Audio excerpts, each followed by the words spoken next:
আল্লাহ তাআলা মাঝে মাঝে বান্দাকে কেন বিপদে ফেলেন জানেন? কারণ আল্লাহ চান বান্দা তার আপন হোক। এজন্য আল্লাহ তাআলা মাঝে মাঝে বান্দাকে বিপদে ফেলেন।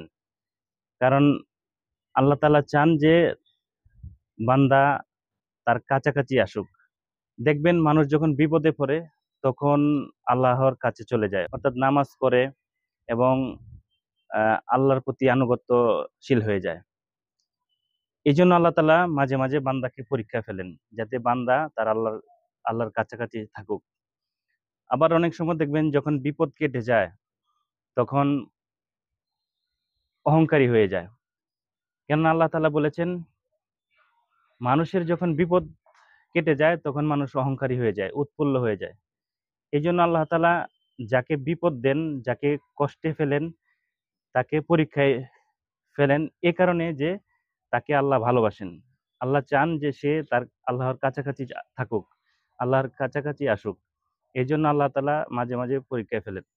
সুতরাং এমন পরীক্ষায় ধৈর্য ধরুন আর আল্লাহকে সবসময় স্মরণ রাখুন। কারণ বিপদে পড়ে আল্লাহর কাছে যাওয়ার আগে বিপদমুক্ত অবস্থায় আল্লাহর কাছে যান। কারণ আল্লাহ তাআলা বসে আছেন আপনার অপেক্ষায়। আপনি যাবেন, আল্লাহ আপনাকে ক্ষমা করে দিবেন।